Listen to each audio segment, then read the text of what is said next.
ছোট পর্দার জনপ্রিয় জুটি আফরান নিশো ও মেহজাবিন চৌধুরী এবার হাজির হতে যাচ্ছেন রূপালী পর্দায়। নির্ভরযোগ্য সূত্রের খবর, ভিকি জাহিদ পরিচালনায় তাদের নিয়ে একটি বড় পরিসরের সিনেমা নির্মাণের প্রস্তুতি প্রায় চূড়ান্ত পর্যায়ে। যদিও আনুষ্ঠানিক ঘোষণা এখনো আসেনি, প্রাথমিক কাজ ইতিমধ্যে শেষ এবং খুব শিগগিরই গণমাধ্যমের সামনে প্রজেক্টটি প্রকাশ পেতে পারে। নিশো ও মেহজাবিন ছোট পর্দায় একসঙ্গে কাজ করে দর্শকের প্রশংসা কুড়িয়েছেন।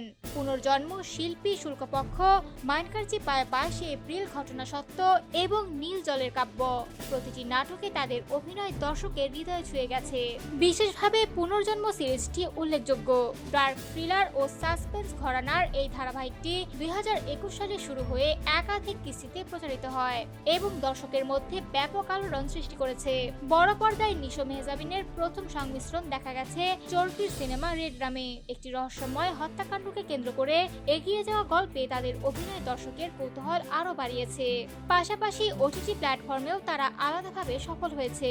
নিশোর মরিচিকা, কাইজার সিন্ডিকেট এবং মেহজাবিনের বিভিন্ন কাজ তাদের সময়ের অন্যতম ব্যস্ত ও প্রতিভাবান অভিনেতা ও অভিনেত্রী হিসেবে প্রতিষ্ঠিত করেছে। বর্তমানে আফরান নিশো শেষ করেছেন দম সিনেমার শুটিং, যেখানে চলচ্চিত্র পরিচালনায় ফিরেছেন রেদওয়ান রনি। অন্যদিকে মেহজাবিন চৌধুরী শিহাব শাহিন পরিচালিত নতুন ওয়েব সিরিজে কাজ করছেন, যেখানে তার সহশিল্পী হিসেবে আছেন প্রীতম হাসান।